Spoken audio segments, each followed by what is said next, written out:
Hello everyone, welcome to एशियल 24 classes. C language के इस लर्निंग सीरीज के अंदर आज की जो हमारी टॉपिक्स है इफ एल्स स्टेटमेंट इन सी। तो आज हम लोग यहाँ पे देखने वाले हैं एक कंडीशनल स्टेटमेंट के बारे में जिसको हम बोलते हैं इफ एल्स स्टेटमेंट इन सी। तो सी के अंदर ये इफ एल्स स्टेटमेंट किस तरीके से यूज किए जाते हैं, क्या इसका इंपॉर्टेंस है, ये आज हम लोग यहाँ पे स्टडी करने वाले हैं। तो चलिए हम लोग यहाँ पे देखते हैं इफ एल्स स्टेटमेंट के बारे में। इफ एल्स स्टेटमेंट जो होते हैं ये यूज किए जाते हैं टू ऑपरेशन परफॉर्म करने के लिए। तब एक सिंगल आपका जो कंडीशन होता है उस कंडीशन पे अगर आपको टू ऑपरेशन परफॉर्म करना है तो हम लोग यहाँ पे इफ एल्स का यूज कर लेते हैं। ये टू डिफरेंट ऑपरेशन होते हैं और ये दोनों के दोनों अलग अलग कंडीशन पे परफॉर्म होते हैं। ऑपरेशन जो होते हैं वो परफॉर्म किए जाते हैं। इनका कैसा होता है, जैसे अगर आपका कंडीशन जो हमारी कंडीशन दी जाती है अगर वो कंडीशन करेक्ट है तब आपका एक ऑपरेशन परफॉर्म होगा। अदरवाइज दूसरी बार में क्या होता है, अगर आपका जो कंडीशन है वो इनकरेक्ट है तो आपका सेकेंड ऑपरेशन जो होगा वो परफॉर्म होगा। यानी यहाँ पे इफ एंड इल्स दो आपके ब्लॉक होते हैं, दोनों के दोनों ब्लॉक जो होते हैं वो आपके अलग अलग कंडीशन को होल्ड किए होते हैं, अलग अलग। यानी इफ के अंदर एक आपका स्टेटमेंट होता है और इल्स के अंदर एक स्टेटमेंट होता है और ये दोनों आपके साइमल्टेनियसली एग्जीक्यूट नहीं होते। इन दोनों में से कोई एक एग्जीक्यूट होगा जब आपकी कंडीशन या तो करेक्ट होगी या तो कंडीशन आपका इनकरेक्ट होगा। तो इसका हम लोग सिंटैक्स देखते हैं ताकि हम इसको और अच्छे से समझ पाए। तो यहाँ पे हमारे पास सिंटैक्स है, syntax of if else statement. तो हम लोग यहाँ पे इफ एल्स का सिंटैक्स देखते हैं। यहाँ पे क्या होता है, सबसे पहले हमको यहाँ पे लिखना होता है इफ, और यहाँ पे हमारा कंडीशन होता है। इफ के बाद हमारा यहाँ पे क्या होता है, कंडीशन होता है। तो इफ का ये कंडीशन, अगर ये कंडीशन आपका ट्रू होता है, अगर ये कंडीशन ट्रू है तब हम लोग क्या करते हैं, इसके बॉडी के अंदर यानी इफ की बॉडी, ये जो हमारी है कर्ली ब्रैकेट से ये बॉडी हमारी ओपन होती है, तो इफ के बॉडी के अंदर आते हैं और यहाँ पे ये स्टेटमेंट हमारा एग्जीक्यूट होता है। ये पहला कब होता है, जब कंडीशन आपका ट्रू होता है। दूसरा क्या होता है, अगर ये कंडीशन फॉल्स हो गया, ये कब है, जब आपकी कंडीशन ट्रू है तब ये एग्जीक्यूट होगा ट्रू पर। अगर ये कंडीशन हमारा फॉल्स हो गया तो फॉल्स होने पे एल्स ब्लॉक के अंदर आ जाते हैं। हम लोग कहाँ आते हैं, फॉल्स होने पे एल्स ब्लॉक के अंदर आ जाते हैं और ये हमारा स्टेटमेंट जो होता है वो एग्जीक्यूट होता है। तो इसका मतलब ये कंडीशन पे डिपेंड होता है। दो statement, statement one and statement two. अगर कंडीशन ट्रू है तो स्टेटमेंट वन एग्जीक्यूट होगा, अगर कंडीशन फॉल्स है तो स्टेटमेंट टू एग्जीक्यूट होगा। इसको हम लोग कुछ फ्लो चार्ट की मदद से समझे तो क्या होता है, स्टार्ट, इसके अंदर जैसे ही आते हैं तो यहाँ पे हमारा कंडीशन होता है। यहाँ पे क्या होता है, कंडीशन। यहाँ पे हमारा कंडीशन होता है स्टार्ट, और यहाँ पे हमारा कंडीशन होता है। अब ये देखिए हमारा कंडीशन है। अब इस कंडीशन में अगर ट्रू है, ये कंडीशन हमारा ट्रू है या ये कंडीशन हमारा क्या है, फॉल्स है। ये हो सकता है ये कंडीशन हमारा ट्रू भी हो सकता है और ये कंडीशन हमारा फॉल्स। जब ये कंडीशन ट्रू होगा तो यहाँ पे इफ के अंदर दी गई जो स्टेटमेंट होगा वो एग्जीक्यूट होगा। If statement will be executed. Okay, ये तब होता है जब हमारी कंडीशन ट्रू होती है। अगर ये कंडीशन फॉल्स है तो हमारा यहाँ पे एल्स का जो स्टेटमेंट होता है वो एग्जीक्यूट होगा।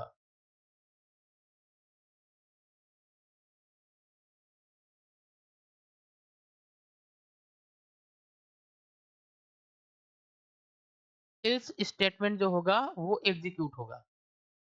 कब होता है, जब ये कंडीशन हमारा फॉल्स होता है। अदरवाइज ये क्या होता है, ये दोनों के दोनों हमारे जो स्टेटमेंट होते हैं लास्ट में हमारा क्या होता है, स्टॉप हो जाता है। ये हमारा एक सिंपल सा फ्लो चार्ट है जिसकी मदद से हम लोग यहाँ पे इफ इल्स को समझ पाएंगे। इफ इल्स में दो आपके ब्लॉक होते हैं, एक आपकी इफ का ब्लॉक होता है और एक हमारा इल्स का ब्लॉक होता है। एक इफ का होता है, एक इल्स का ब्लॉक होता है। तो सबसे पहले क्या होता है, जब हमारी प्रोग्राम स्टार्ट होती है तो हम लोग यहाँ पे एक कंडीशन के अंदर इंटर होते हैं। कहाँ पे इंटर होते हैं, ये हमारा कंडीशन है। एक कंडीशन के अंदर हम लोग इंटर करते हैं,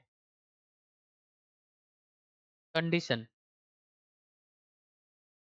ये कंडीशन होता है, इस कंडीशन के अंदर हम लोग यहाँ पे इंटर करते हैं। अगर ये कंडीशन ट्रू है अगर ये कंडीशन ट्रू है तो इफ के अंदर दी गई स्टेटमेंट एग्जीक्यूट होगा। अदरवाइज अगर ये कंडीशन फॉल्स है तो एल्स के अंदर दी गई स्टेटमेंट हमारा क्या होगा, एग्जीक्यूट होगा। और बाद में क्या होता है, ये स्टॉप हो जाता है। ये हमारा एक सिंपल सा फ्लो चार्ट है जिसमें इफ एल्स का जो दो आपके स्टेटमेंट है जो इस तरीके से काम करते हैं, ये हमने एक फ्लो चार्ट की मदद से आपको एक्सप्लेन करने की कोशिश किया। यही हमने यहाँ पे क्या किया है, इस सिंटेक्स के अंदर हमने यही मेंशन कर रखा है।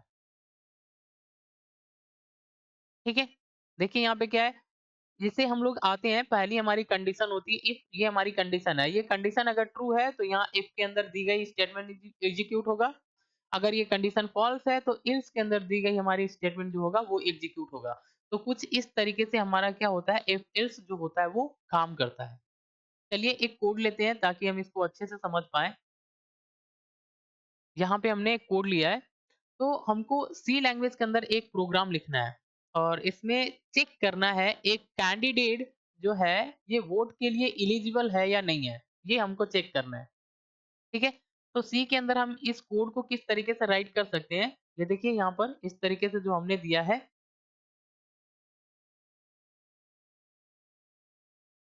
सबसे पहले आपको क्या करना है, लिखना है hash include stdio dot H. ये आपकी एक हेडर फाइल होनी चाहिए। सेकेंड हेडर फाइल में ये आपको लगाना है hash include conio dot H. फिर आपको लिखना है void main, main method. Main method को हम करली ब्रैकेट से ओपन करते हैं, इसके अंदर आते हैं। इसके अंदर आएंगे तो लिखेंगे इंट एज। तो हमने इंट एक डाटा टाइप लिया, इसमें एक वेरिएबल लिया एज नाम का, जो हमारा इंटीजर टाइप का है। सेमीकोलन। अब इसके अंदर हम आते हैं तो हमने यहाँ पे प्रिंटफ लिखा, printf enter the age of candidate. तो यहाँ पे हमने क्या किया, एक मैसेज डिस्प्ले किया कंप्यूटर के स्क्रीन पे। तो ये मैसेज हमारा कंप्यूटर के स्क्रीन पे आएगा और जैसे यूजर एज अपना एंटर करेगा तो वो एज हमारा हमने यहाँ पे लिखा है scanf percent d and age, तो यहाँ पर एज के अंदर स्टोर हो जाएगा। एज के अंदर वो हमारी जो भी वैल्यू होगी वो हमारा क्या होगा, एज के अंदर स्टोर हो जाएगा। ठीक है, अब हमको क्या करना है, इस एज को हमको चेक करना है कि इस एज ग्रुप में जो कैंडिडेट है वो वोट के लिए एलिजिबल है या नहीं है। तो हम लिखेंगे यहाँ पे if age age greater than और इक्वल टू 18। तो यहाँ पे हमको देखना है कि अगर हमारा कैंडिडेट का जो एज है या तो 18 साल है या 18 साल से अधिक है, तो वो जो कैंडिडेट है वो वोट देने के लिए एलिजिबल है। तो इस कंडीशन के अंदर हम लोग लिखेंगे यहाँ पे इफ एज ग्रेटर देन और इक्वल टू 18। तो ये हमारा कंडीशन है, ये हमारा क्या है, कंडीशन। ठीक है, ये हमारा कंडीशन है।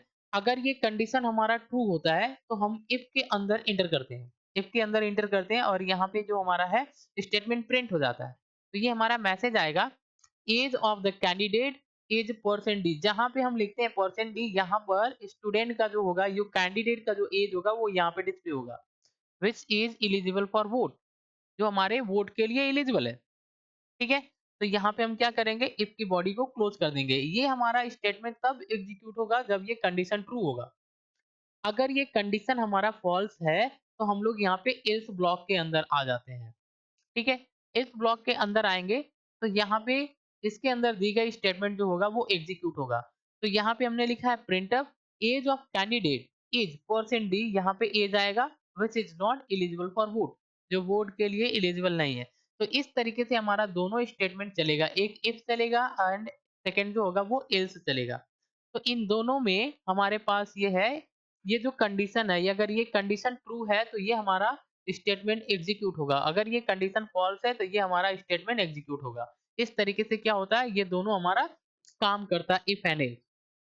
ओके, तो चलिए हम इसको कोड को रन करा के देखते हैं। हम यहाँ पे सबसे पहले कंपाइलर ओपन करते हैं, सी प्लस प्लस ओपन किया। यहाँ पे आपको करना क्या है, फाइल के अंदर चली जानी है और यहाँ पे इस कोड को टाइप करते हैं, रन कराते हैं। तो सबसे पहले आपको लिखना है hash include stdio dot H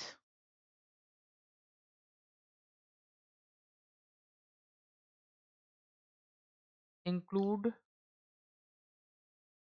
conio dot H.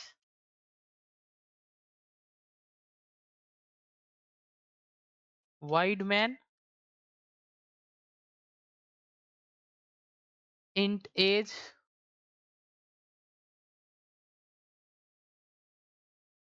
Clear screen method, printf, enter the age of candidate,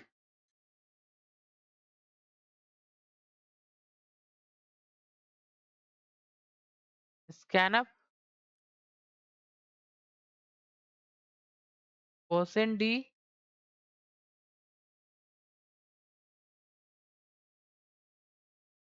as, age के अंदर जो भी हमारा कैंडिडेट एज इंटर करेगा वो हमारा एज के अंदर स्टोर हो जाएगा। अब हमको एज को चेक करना है कि इस एज ग्रुप में कैंडिडेट वोट देने के लिए एलिजिबल है या नहीं है। तो हम लोग यहाँ पे इफ कंडीशन लगाएंगे, लिखेंगे इफ, और यहाँ पे कंडीशन लगाते हैं एज ग्रेटर देन और इक्वल टू 18। अगर एज 18 हो, 18 साल का हो या 18 से अधिक है तो वो वोट दे सकता है। यहाँ पे हमने लगाया। अब हम इसके अंदर आते हैं, इफ की बॉडी को यहाँ पे ओपन किया, इसके अंदर आते हैं, लिखेंगे print the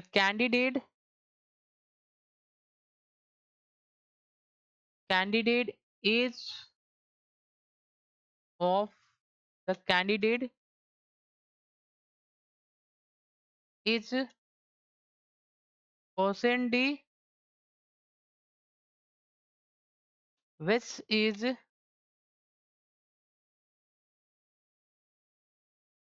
eligible for vote.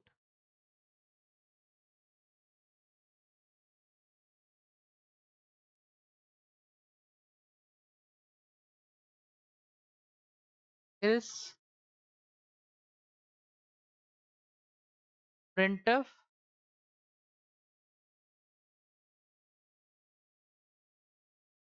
age of the candidate is percent d which is not eligible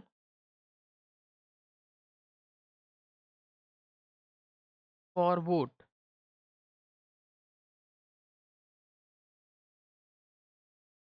okay,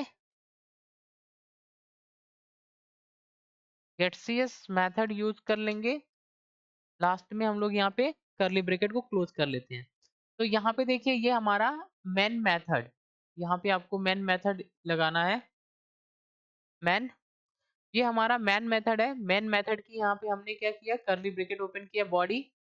अब यहाँ पे हमारे पास इफ की यहाँ पे बॉडी ओपन हुआ, यहाँ पे क्लोज हुआ, एल्स की बॉडी ओपन हुआ, यहाँ पे क्लोज हुआ, और ये हमारे मेन मेथड का है। तो जितना आपकी करली ब्रैकेट ओपन है उतना आपका क्लोज होना चाहिए, और हर एक स्टेटमेंट के बाद आपका सेमीकोलन होना चाहिए। जैसे हमने यहाँ पे दिया, हर एक स्टेटमेंट के बाद सेमीकोलन। यहाँ पे जो कंडीशन होता है यहाँ पे आपकी सेमीकोलन नहीं होती है। तो अब हम क्या करते हैं, यहाँ पे सबसे पहले इसको कंपाइल करते हैं, देखते हैं एरर है या नहीं है। तो यहाँ पे कंपाइल किया, यहाँ पे वार्निंग एंड एरर दोनों आपका 0 0 है, इसका मतलब कोड जो है वो हमारा सही है। अब हम इसको क्या करेंगे, रन कराएंगे। तो रन पे क्लिक करेंगे। जैसे हमने इसको रन कराया कोड को, तो यहाँ पे हमारे पास स्क्रीन पे एक मैसेज आता है, enter the age of candidate. तो हम यहाँ पे कैंडिडेट का एज इंटर करते हैं। जैसे सपोज दैट कैंडिडेट का जो एज है वो 12 है, हमने इंटर किया। देखिए the age of the candidate is 12 which is not eligible for vote, यानी कि 12 ईयर के अंदर अगर 12 ईयर ओल्ड एज है हमारे कैंडिडेट का, तो वो आपका वोट नहीं दे सकता। नेक्स्ट टाइम में देखिए एक बार और रन कराते हैं। अब यहाँ पे हमने क्या किया, यहाँ पर एज 19 दे दिया। अब देखिए age of the candidate is 19 which is eligible for vote. इस तरीके से आप यहाँ पे इफ एल्स का यूज कर सकते हैं, इफ एल्स का यूज कर सकते हैं, और इस कोड को रन करा के देख सकते हैं। देखिए 67 दिया, तो age of the candidate is 67 which is eligible for vote. तो इस तरीके से इफ एंड एल्स को हम लोग यहाँ पे सी लैंग्वेज के अंदर यूज कर सकते हैं। तो आई होप आपको समझ में आया। आज के लिए बस इतना ही। Thanks for watching. अगर ये वीडियो इन्फॉर्मेटिव लग रही है तो चैनल को सब्सक्राइब करिए एंड शेयर करिए। Thanks for watching.